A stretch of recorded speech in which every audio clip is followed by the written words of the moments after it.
Bem, para dar tempo de a gente trabalhar bem as questões, como a gente sabe que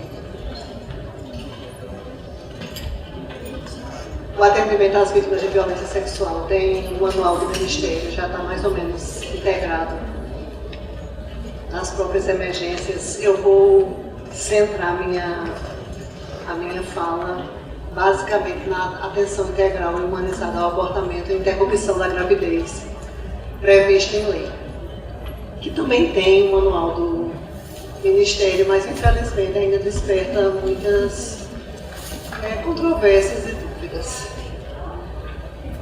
Então a gente tem que se lembrar que aborto é a quarta causa de morte materna no Brasil, corresponde a 10% das mortes maternas. Se estima cerca de 160 mortes maternas por ano.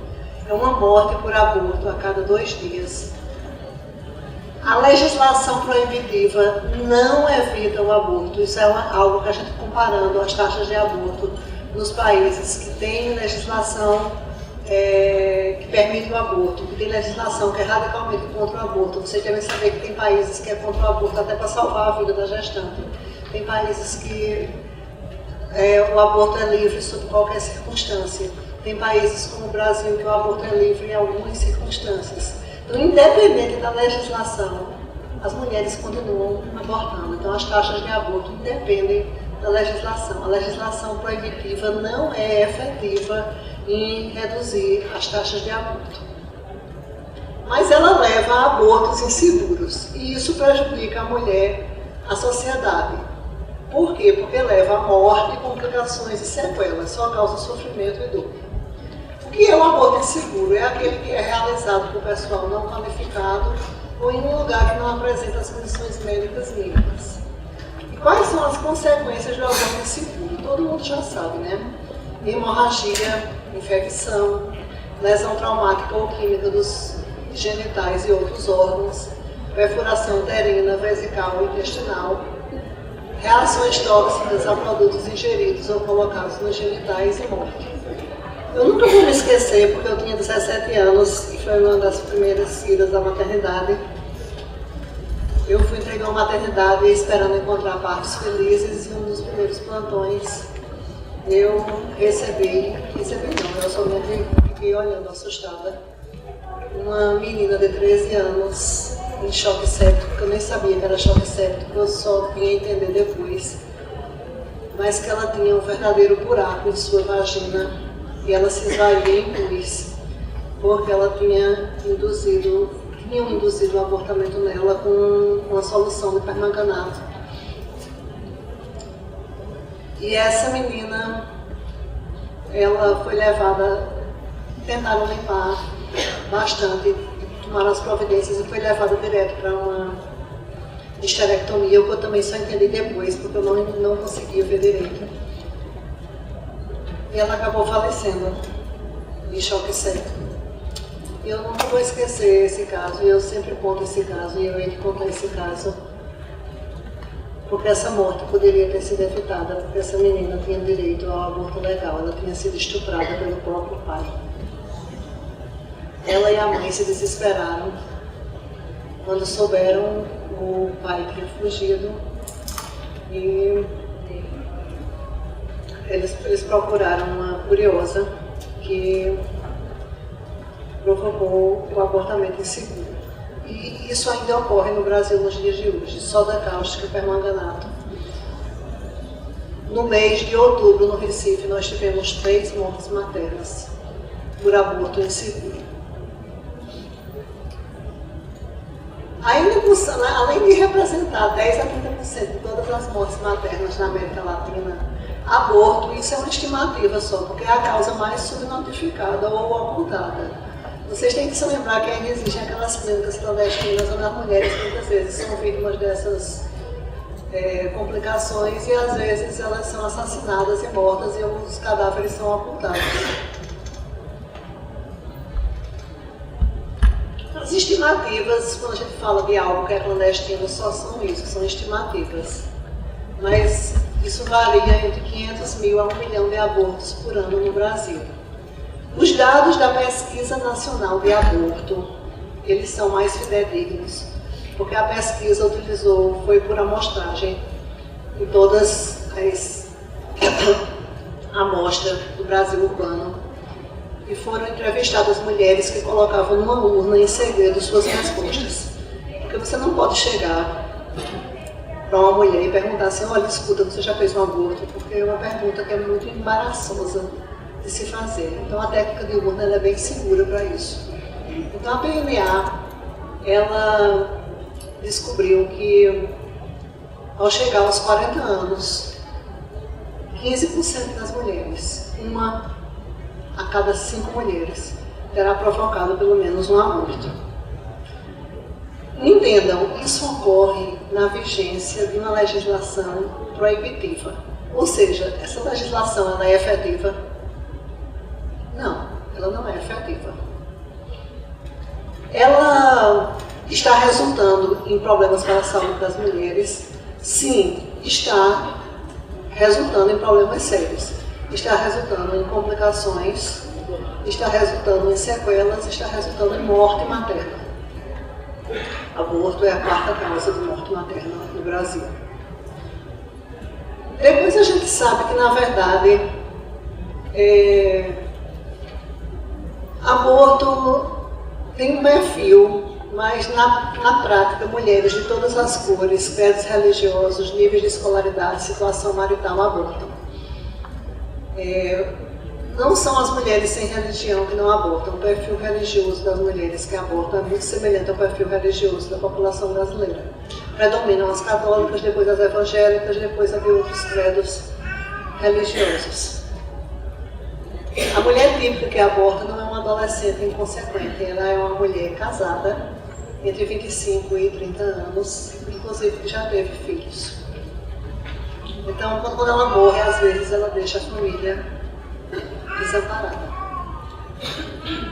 E as mulheres de boa condição socioeconômica também abortam. O que acontece é que morrem as pobres e as pretas. Inclusive, o risco de uma negra morrer em decorrência de um aborto clandestino é 3 vezes maior em relação a uma branca. E ninguém é a favor do aborto, a gente não conhece ninguém. Eu acho que, se conhecer, deve ser uma ou outra pessoa, mas ninguém é a favor do aborto. Mas todos nós somos a favor de prevenir os abortos, prevenir as mortes maternas por aborto. E como é que a gente faz para prevenir o aborto e suas consequências? Porque nós queremos prevenir o aborto. Então a primeira coisa é reduzir as gravidezes não planejadas ou não desejadas. E ocorre que muitas vezes as pessoas que são contra a legalização do aborto, elas também são contra o uso de métodos contraceptivos efetivos. Tem uma contradição bem forte aí. A gente sabe, por exemplo, eu pelo menos recebi um folheto quando eu fui para o Senado para discutir uma sugestão de projeto, a SUB 1514, e eu recebi um folheto dos Pro-Life, onde diziam que tudo era abortivo, que o DIU era abortivo, que a pílula do dia seguinte era abortiva, o que realmente não tem nenhuma evidência científica. Aliás, as evidências mostram que o DIU não é abortivo, que a pílula do dia seguinte não é abortiva, e também diziam que as pílulas comuns são abortivas. Então, o que é que resta de solução para uma mulher em termos de contracepção, se para esses pro-life, os métodos hormonais e os métodos como o DIU são todos abortivos? É só engravidar. Então, na verdade, eles não são pro-life, né? Eles são pró-nascimentos, porque ao se dizerem pro-life, eles estão sendo contra as vidas das mulheres. Então, reduzir as gravidezes não planejadas e não desejadas, isso é muito importante. E se dá através da educação em sexualidade responsável, o que justamente os autores do movimento Escola Sem Partido querem abolir, através de acesso à informação e serviços de anticoncepção de alta eficácia, o que inclui a disponibilidade de métodos contraceptivos de alta efetividade reversíveis, incluindo o DIU e os implantes hormonais, através de contracepção pós-parto e contracepção pós-aborto. Porque eu já administrei, já apresentei esse slide, existe, obviamente, uma correlação importantíssima entre a porcentagem de mulheres que estão utilizando contraceptivos e taxa de aborto. Então, a gente tem que oferecer educação em sexualidade responsável e métodos contraceptivos. Eu acho que isso é uma coisa que nem se deveria mais estar discutindo, mas que ainda suscita dúvidas de uma parcela da população que ainda fica discutindo se... Mas isso é bem importante de fazer nome. Depois, outra estratégia, além de reduzir as gestações não planejadas, é fazendo com que os abortos que não se podem evitar sejam seguros. Isso se dá através da legalização do aborto, que é algo que não depende somente de nós, porque eu não posso assim decretar que a partir de amanhã os abortamentos sejam todos legalizados no Brasil, mas se dá em algo que nos interessa, que é um programa de redução de danos, que diz respeito a todo e qualquer profissional de saúde, porque nós temos o dever de acolher e orientar nossas pacientes que nos procuram em situação de uma gestação indesejada. E o que diz respeito especificamente a essa apresentação e que infelizmente ainda é muito cheio de obstáculos em nosso país, facilitando o acesso ao aborto legal e seguro nas condições em que ele é permitido. E nós temos aqui no Brasil alguns excludentes de ilicitude, situações em que o aborto é legal e nós temos a obrigação de garantir esse amplo acesso ao aborto nessas situações. E finalmente, são outras vias, enquanto não se consegue a legalização, ampliar as condições em que o aborto é legalmente permitido. Eu já apresentei esse slide. A contracepção pós-parto e pós-aborto é essencial porque a maioria das gestações elas não são planejadas. As mulheres que estão bebê ao lado na maternidade, 56% delas não planejaram a gravidez. Isso sobe para 67% nas adolescentes. Isso é ainda mais alto entre as mulheres internadas por aborto e elas devem receber alta em uso de métodos contraceptivos, especificamente com maior ênfase nos LARC. E, embora me perguntem como é que a gente vai fazer isso durante o trabalho de parto e o parto, pode ser difícil, mas a gente vai conversando com a mulher e, obviamente, isso deve ser uma ação que permeia todo o pré-natal, vai desde a atenção básica até o momento do parto, porque tem que ser integrado em todos os níveis de cuidados de saúde. E se não deu tempo de conversar durante o trabalho de parto, a gente ainda tem as primeiras 48 horas do parto para fazer a inserção do DIU. E lembrar que eu estou falando muito do DIU porque o Apsion vai disponibilizar isso, mas pode ser outro método contraceptivo, contanto que a mulher saia da maternidade com uma orientação de algum método contraceptivo, explicitando que, obviamente, ela não pode fazer tabela no pós-parto, porque ela não vai ter menstruação. Em relação à assistência humanizada à mulher em situação do aborto, eu tenho que explicar que isso é bastante óbvio, mas é o seguinte, nós não somos juízes e muito menos promotores. Então, a regra é não perguntar se o aborto, nem insistir em investigar se o aborto foi provocado ou não, porque isso não vai interferir na conduta. Se a mulher tiver sinais de sepse ou de infecção, se trata como abortamento infectado. Se ela estiver muito grave, se trata de choque séptico. Mas em outras condições não vai fazer diferença você saber. Então não procure investigar. Isso vai trazer, inclusive, muito sofrimento e dor para mulheres que tiveram perdas espontâneas. Imagine, você teve uma perda espontânea de uma gravidez altamente desejada e está uma pessoa ao seu lado lhe perguntando, mas você provocou? Você colocou um comprimido? Diga, olha, eu tenho certeza, eu estou vendo aqui na sua vagina, eu acho que isso aqui é um resto de comprimido. Não, doutor, foi um creme vaginal que eu usei noite passada. Mas olhe, é melhor você dizer. Então, vocês vejam que isso é violência obstétrica também, ficar insistindo para saber se o abortamento foi provocado ou não. Uma coisa que ainda é pouco feita no Brasil, mas faz parte até da... Todo mundo já deve ver, né? Aquela folhinha, aquele gráfico da FIBO sobre as novas orientações para o uso do misoprostol, que não são mais nem tão novas, porque são do ano passado. Aliás, já é do ano atrasado, são de 2016. Mas assim, a gente pode tratar o abortamento incompleto com misoprostol e esperar. Não precisa necessariamente se internar para fazer amil ou curetagem, de preferência se for para fazer alguma coisa que seja amil. Porque quando indicado o esvaziamento uterino, deve-se preferir a amil. A curetagem uterina é um procedimento que deveria estar em desuso.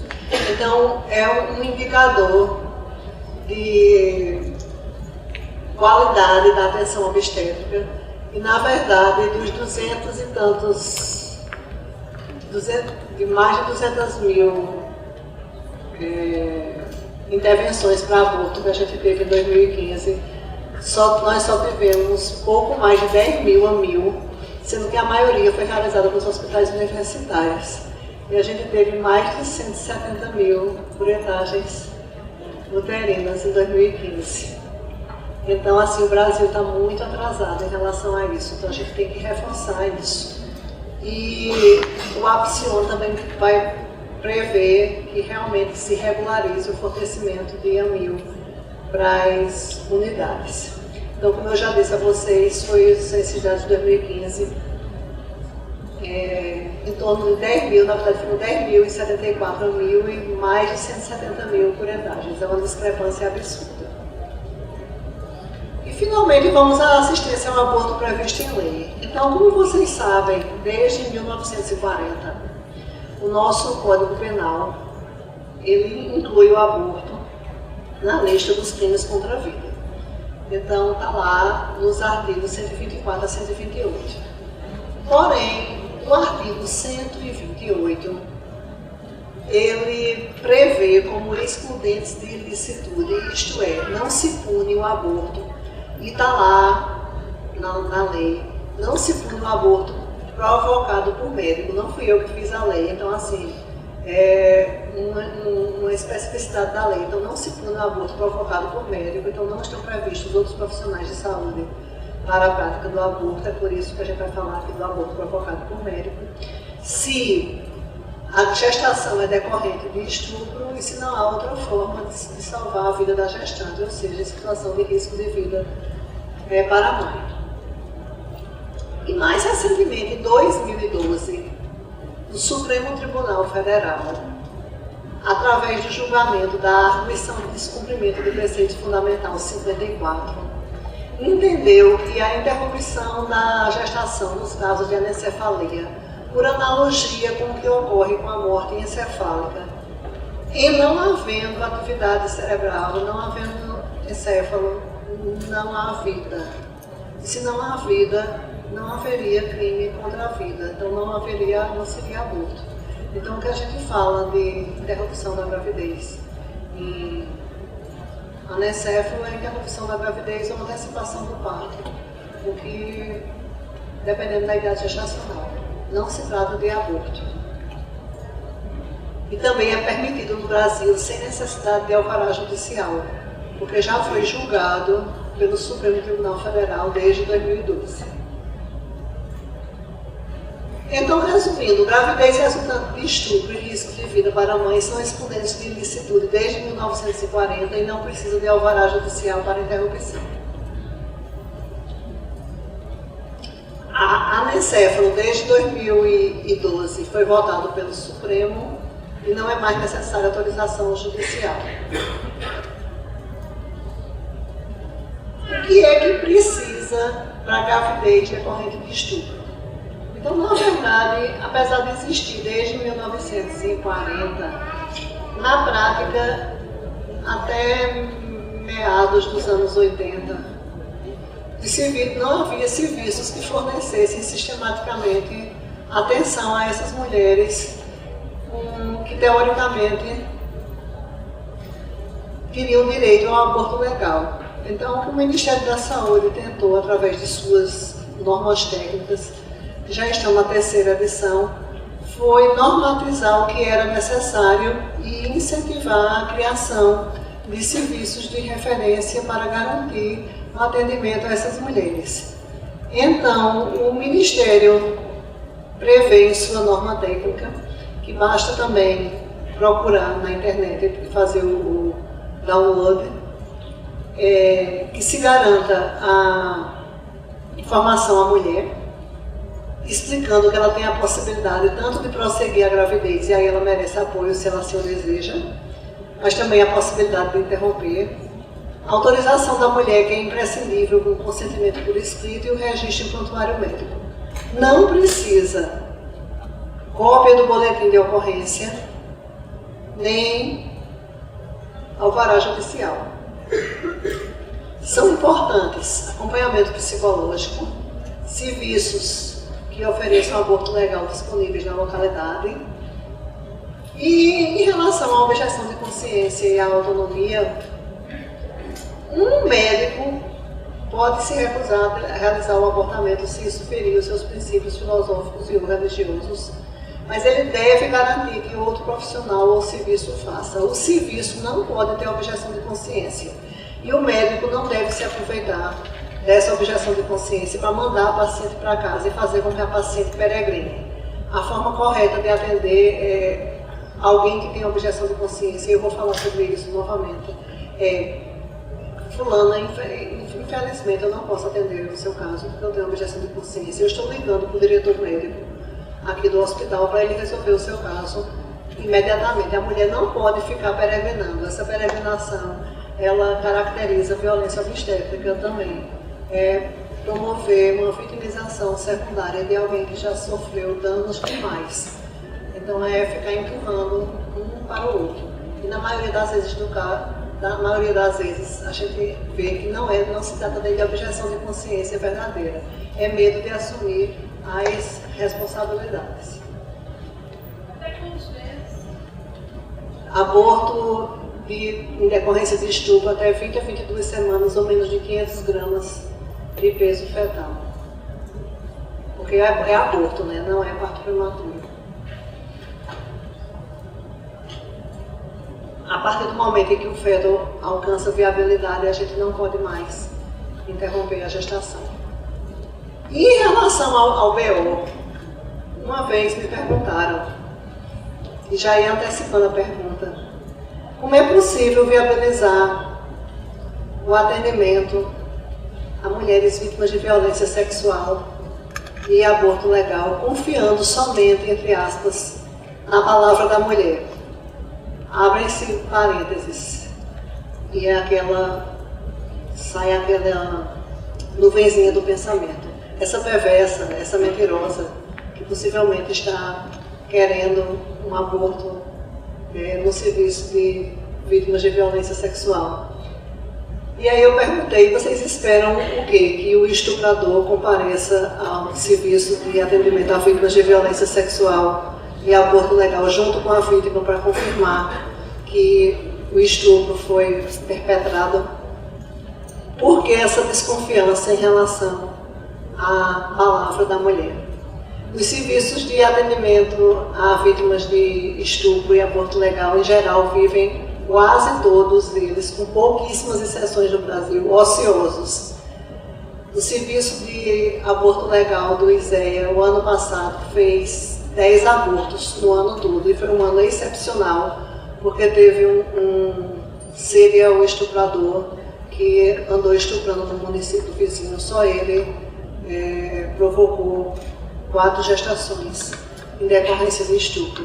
Mas são muito poucos.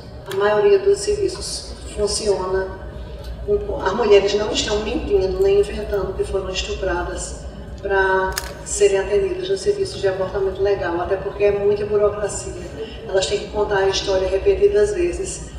Por mais acolhimento que a gente dê, é tão mais fácil encontrar Citotec no mercado clandestino, ou pior, recorrer a métodos inseguros. E não há porquê, é um viés de gênero, é violência, você perceber a mulher sempre como uma mentirosa que está disposta a oferecer desculpas plausíveis para tentar conseguir um aborto em um serviço legal. Então, nós temos uma apostila também lançada pelo Ministério da Saúde com os aspectos jurídicos do atendimento às vítimas de violência sexual e aborto legal. E nesses aspectos jurídicos fica bem claro que não há preciso confirmação, não é necessário aborto, não é necessário boletim de ocorrência, basta a palavra da mulher. A gente incide inclusive, parte inclusive da presunção, do princípio da presunção de veracidade e é isento de pena quem tomou uma conduta partindo desse princípio da presunção de veracidade. Então não precisa de BO. O que a gente precisa, e é muita coisa, é um termo de consentimento livre e esclarecido, um termo de responsabilidade, um termo de relato circunstanciado, um parecer técnico e um termo de aprovação do procedimento da interrupção da gravidez pela equipe. Lembrar que a mulher vai ter que contar várias vezes essa história durante o processo de acolhimento. E esses termos, gente, estão na apostila do Ministério. Basta a gente clicar aborto previsto por lei, norma técnica, violência sexual, que a gente encontra todos esses documentos pré-preparados que basta a pessoa preencher com os respectivos dados. Então, o termo de consentimento livre e esclarecido, ele é essencial e é a declaração da mulher de que ela escolhe a interrupção e está ciente que existe outra alternativa, que conhece os procedimentos que não vão ser adotados e que, mesmo assim, ela solicita a interrupção da gravidez e autoriza a realização dos procedimentos. O termo de responsabilidade, ele é assinado pela mulher e ou pelo representante legal, declarando que as informações prestadas correspondem à legítima expressão da verdade. E aqui, para quem gosta muito desses aspectos legais, se consta que os ou as declarantes estão cientes das consequências de que, se for comprovado mais tarde, eventualmente, que a pessoa mentiu, ela incorre em 2 crimes, no crime de falsidade ideológica e no crime de aborto. Então, elas estão assumindo a responsabilidade de que as informações prestadas não correspondem à verdade. Depois tem um termo de relato circunstanciado, que é o mais doloroso, porque a mulher tem que contar toda a história do estupro.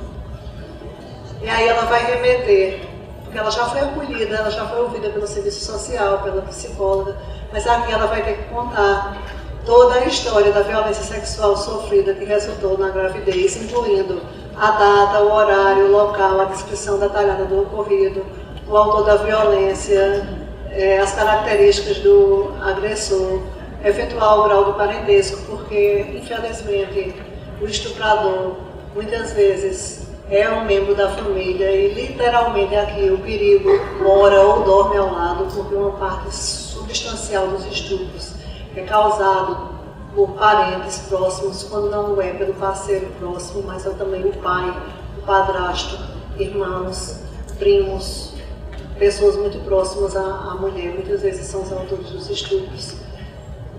E se o mesmo apresenta sinais de uso de álcool ou drogas.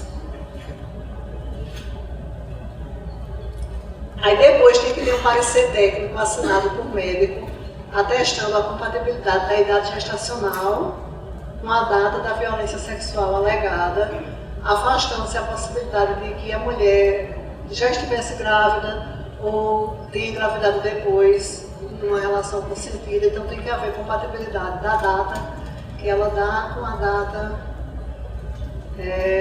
do evento que resultou no estupro. E cumpridas todas as etapas, ainda tem o termo de aprovação do procedimento de interrupção da gravidez. que é firmado pela equipe multiprofissional e pelo diretor ou responsável pela instituição. Aí todos esses papéis que o Ministério já tem pré-preparados são preenchidos, assinados e anexados ao prontuário hospitalar, com cópia de cada um sendo entregue à mulher e ou ao representante legal. Antes de 9 semanas até 8 semanas, você não precisa fazer nada, pode fazer direto o amil. Entre 9 e 12 semanas, faz o misoprostol, dose única de 400 microgramas, 3 a 4 horas antes do procedimento. Mais uma vez, evitar a curetagem uterina e preferir o amil, o equipamento de amil para aspiração intrauterina tem cânulas entre 4 a 12 milímetros com a seringa a vácuo de 60 ml, permitindo que você simultaneamente faça raspagem e aspiração. É necessário o treinamento dos provedores e alívio da dor que pode ser feito com bloqueio paracervical, que às vezes é suficiente para os abortamentos mais precoces, ou sedação. Aqui sou eu orientando uma das minhas residentes no procedimento de amil. Para quem não tem amil, a orientação não dá para ir direto para uma curetagem, é de fazer o misoprostol vaginal. A gente ainda não dispõe no país de mifepristone, mas eu acredito que em breve a Hebron vai estar lançando, que isso aumenta a efetividade do aborto para 95%, mas misoprostol isolado tem uma efetividade de 90%. Então, o misoprostol vaginal é feito a cada 800 microgramas a cada 6 a 12 horas. Habitualmente, quanto mais precoce a idade gestacional, melhor a resposta. Às vezes, uma única dose já é efetiva. Então, a cada 6 a 12 horas, até o máximo de 3 doses. A maioria dos abortos ocorre dentro das 24 horas, porém pode ser aguardado até 72 horas. E por que não fazer de imediato nas vítimas de estupro o uso do misoprostol? É porque o uso isolado ele é mais doloroso e mais demorado. A partir de 13 semanas, necessariamente tem que se fazer a indução com misoprostol.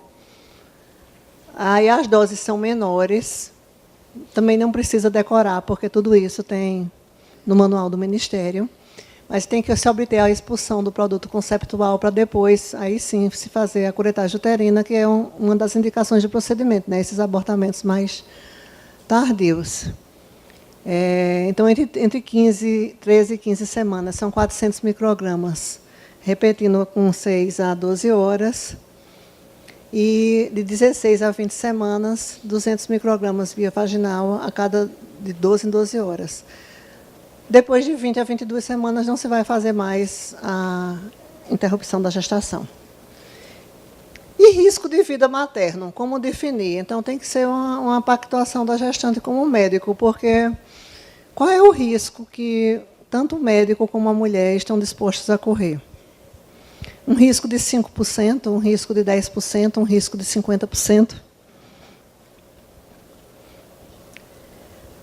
Então, a mulher tem que ser autônoma no sentido de decidir se ela está disposta ou não a correr esse risco. Mas é necessário acolhimento, atenção humanizada, porque até mesmo uma cardiopatia com risco de vida de 50%, pode ser que a mulher queira manter a gravidez. Então, ela tem que receber todas as informações. A maioria vai querer interromper, porque elas querem sobreviver até para tomar conta dos filhos que elas já tenham, ou porque elas valorizam demais a própria existência. Elas são importantes, elas são gente, são importantes para a humanidade. Então, aqui, não precisa, obviamente, de alvará judicial, apenas tem que ter um diagnóstico médico das condições com risco de vida para a mulher. E só destacando que a autonomia é respeitada, porque a interrupção não é obrigatória, mas a gente tem que esclarecer. Há circunstâncias como a síndrome de Eismenger, a hipertensão pulmonar grave, que o risco de mortalidade materna é 50%. Então, tem circunstâncias em que o risco de morte materna é ainda menor. A gente teve a última indução que a gente fez. Essa menina chegou para mim com 8 semanas, desesperada. Ela tinha uma cardiopatia congênita grave, cianótica, com hipertensão pulmonar grave, porque o pai não tinha deixado ela se operar, porque tinha dito que se Deus tinha feito ela assim, ela tinha que ser assim. E aí ela chegou à idade adulta sem ser operada e desenvolveu esse quadro grave. Quando eu medi a saturação de oxigênio dela, era 84%. Aí ela tirou o batom, ela era roxinha, roxinha. Eu expliquei tudo e a gente induziu dentro da UTI, porque ela realmente podia até descompensar. Ela já tinha 9 semanas, fez o misoprostol e depois fez o amil. Então, a gente tem que ter um laudo com a opinião de 2 médicos, um deles é especialista em ginecologia e obstetrícia, e no caso dessa moça, o outro foi o cardiologista. O laudo deve ter a descrição detalhada do quadro clínico e do seu impacto na saúde da mulher, embasando a recomendação de aborto em evidências científicas, termo de consentimento e, obviamente, é risco de vida para a mulher, não é necessário alvará judicial.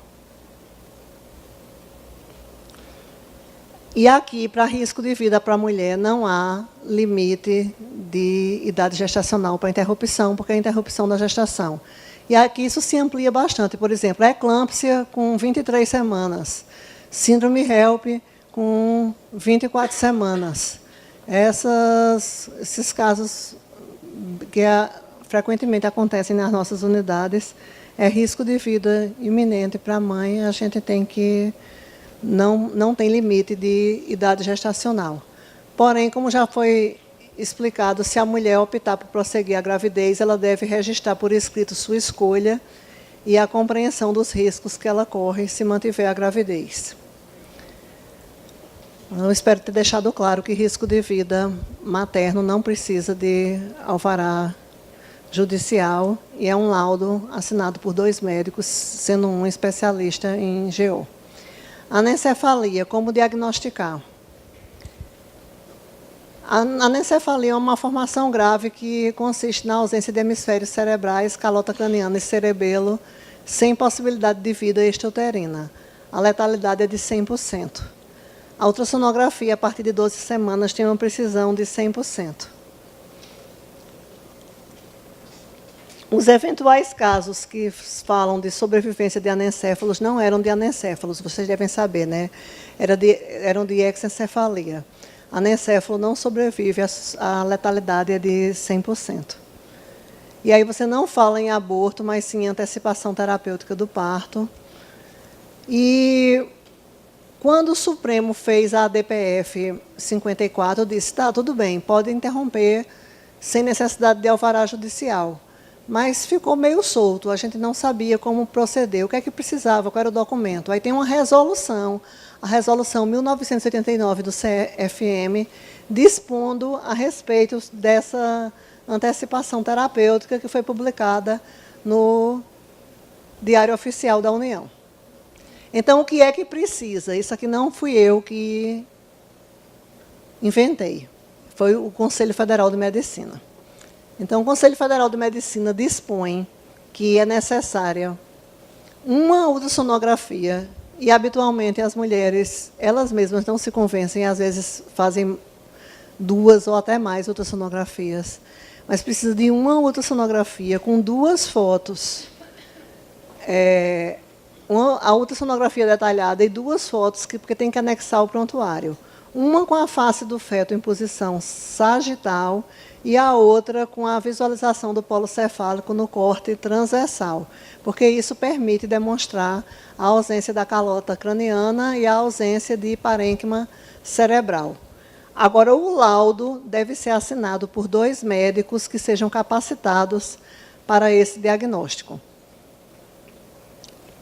Habitualmente, o laudo da ultrassonografia, sendo que um laudo assinado por 2 ultrassonografistas, não precisa obrigatoriamente ser especialista em medicina fetal, ou assinado por um ultrassonografista e por um ginecobstetra, desde que seja capacitado para esse diagnóstico.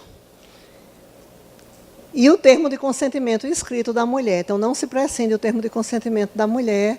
É muito fácil diagnosticar a anencefalia, porque realmente você vê a ausência da calota craniana. Também se recomenda acolhimento, informação, possibilidade de escolha. A mulher não é obrigada a abortar um anencefalo, ela apenas tem essa possibilidade. É uma decisão dela que deve ser respeitada. E aqui também não tem idade gestacional máxima para antecipação do parto, só que a mulher deve ser informada de que quanto antes for a interrupção, menos risco ela terá. Na verdade, os riscos de um aborto realizado no primeiro trimestre são menores do que o risco de um parto, né? Se a mulher decidir manter a gravidez, é um pré-natal de alto risco, porque a anencefalia muitas vezes se associa com outras complicações, inclusive com polidrâmino, aumenta o risco de pré-eclâmpsia. Então, ela tem que ser encaminhada para um pré-natal de alto risco. Opa!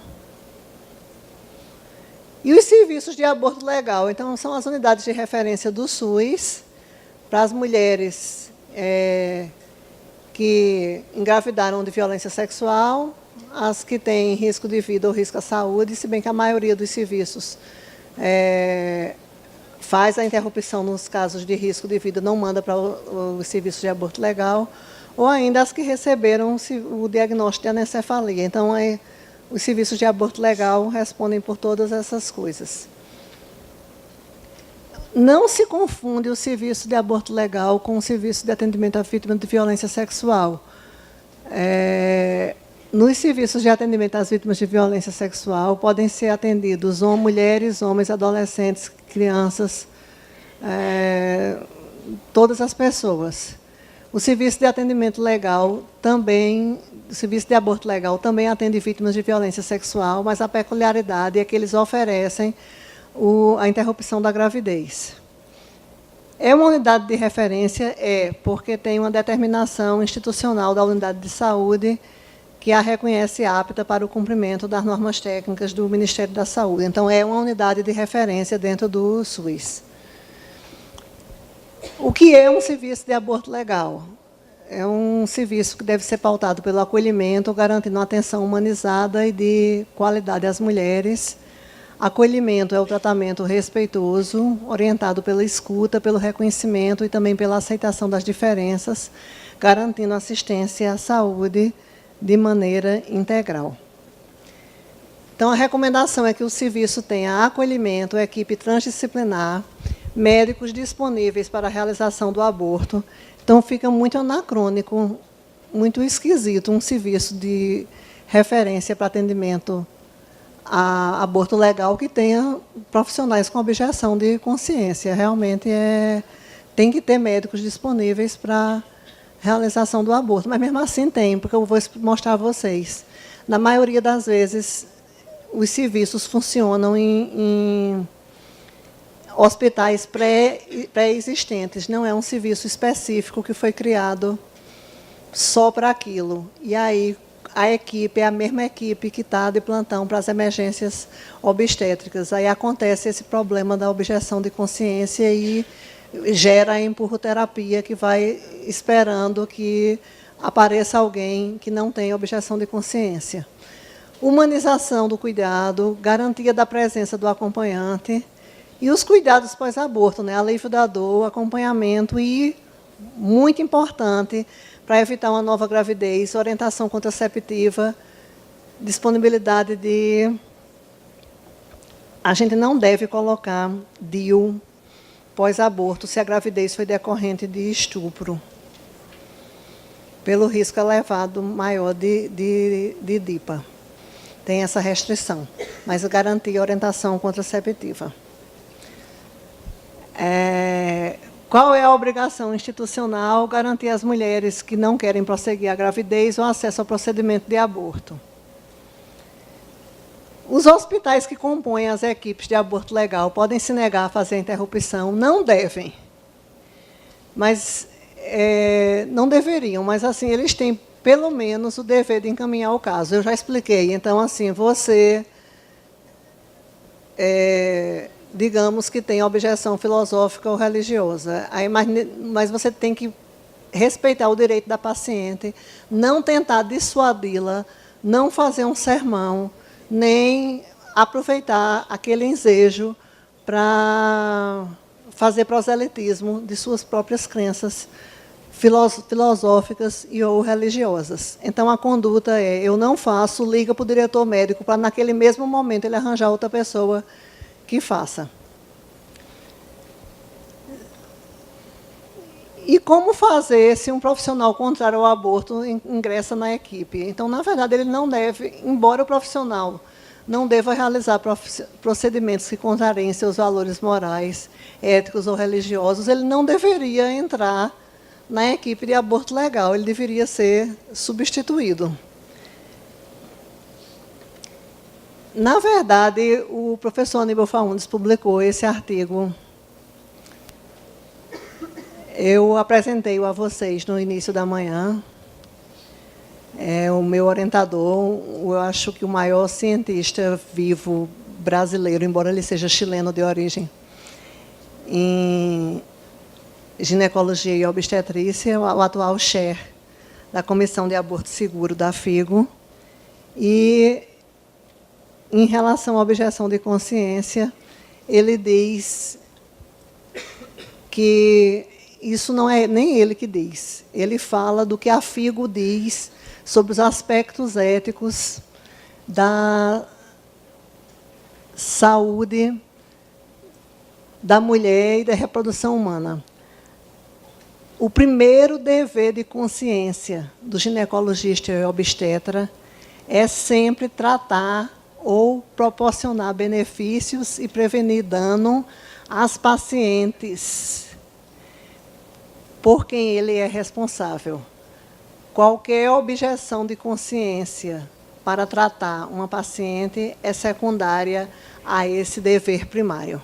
Então, nosso primeiro dever de consciência é com a nossa paciente. Isso é a declaração da FIGO sobre saúde da mulher e reprodução humana. Não é uma afirmação minha. É apenas da Federação Internacional dos Ginecologistas e Obstetras. Agora, a instituição pode se negar a realizar o aborto? Então, assim, não. Se a instituição é uma instituição de aborto legal, que é uma unidade de referência, e se nega a realizar o aborto, os dirigentes ou médicos que se negaram, se todos os médicos se negaram, podem responder civil ou criminalmente, pois a omissão pode acarretar prejuízo moral, físico ou psíquico para a mulher. O que pode acontecer com um profissional de um serviço de aborto legal que se negar a realizar o procedimento em um caso de risco de vida ou à saúde? Não, aí não pode, né, gente? Não existe objeção de consciência se há um risco de vida para a mulher. Isso aí ele pode responder a processo judicial por omissão de socorro, porque realmente, se há risco de vida e você se nega a realizar o procedimento, isso caracteriza, ele pode responder assim até criminalmente. O profissional deve tentar convencer a mulher a mudar a sua decisão? Não. O profissional deve respeitar a liberdade, a autonomia e a autoridade da mulher para decidir se deseja manter ou interromper a gravidez. Como proceder se você sabe que um membro da equipe do serviço do abortamento legal está tentando convencer a mulher a mudar de ideia sobre sua decisão em relação à gravidez? Qualquer pessoa deve chamar a atenção dele. Se o fato se repetir, agora chamar a atenção e explicar que você está contrariando, que essa conduta não é ética, está contrariando a liberdade de escolha, o direito da escolha, a autonomia da mulher. E você deve comunicar à direção da unidade e à comissão de ética ou o comitê de ética do hospital. Então, o diretor deve ser informado,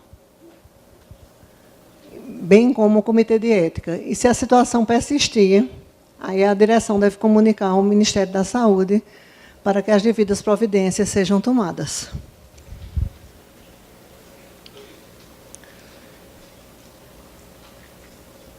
O que é essa objeção de consciência? É o direito à liberdade de pensamento, crença e de consciência que assegure que nenhuma pessoa deve ser obrigada a praticar atos que sejam contrários a seus valores. No caso do aborto legal, nenhum médico deve ser obrigado a realizar o aborto caso o procedimento contrarie seus valores morais, éticos e religiosos. Por isso, deve prevalecer o bom senso.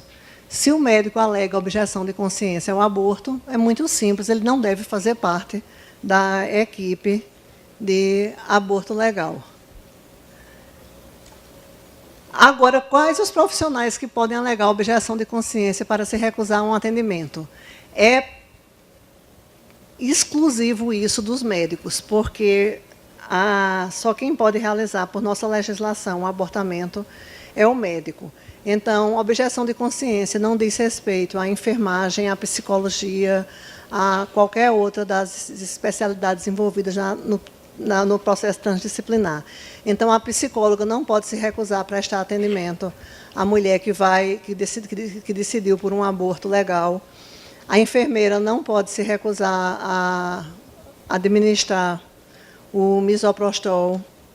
Então, a objeção de consciência, que foi prescrito pelo médico, a objeção de consciência está bem claro pelos ditames da lei, que diz respeito exclusivamente, porque aqui realmente, por lei, é um ato médico. Uma unidade de saúde pode alegar objeção de consciência? Não. Mais uma vez, a objeção de consciência é somente de ordem individual. A unidade de saúde não pode utilizar qualquer dispositivo para justificar a recusa de atendimento, sobretudo se receber recursos públicos. Ela deve manter uma equipe em condições de prestar o atendimento.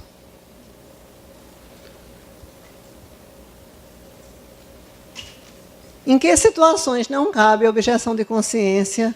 Claramente, quando há risco de morte, quando não houver na cidade nenhum outro profissional que realize o procedimento nos casos previstos em lei, quando a omissão profissional pode causar danos ou agravos à saúde da mulher, e quando for necessário o atendimento das complicações decorrentes do aborto inseguro, pois esses são casos de urgência.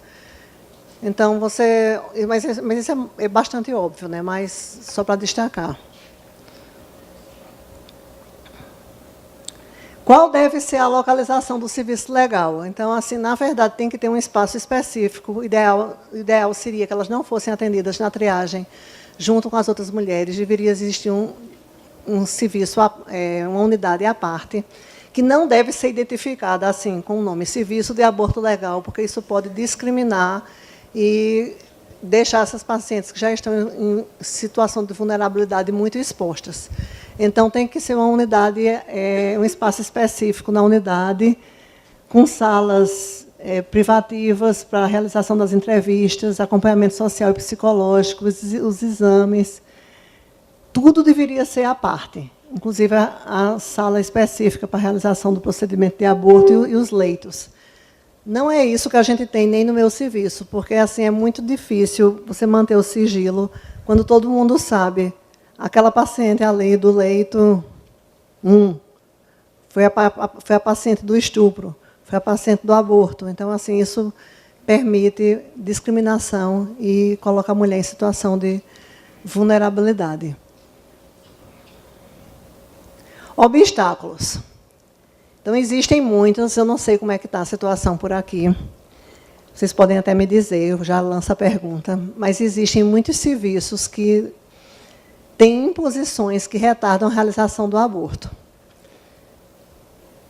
Além das pessoas que alegam objeção de consciência, há aquelas que há serviços que exigem BO, que exigem o exame de corpo de delito pelo ML, e outras até que exigem o encaminhamento ao Ministério Público.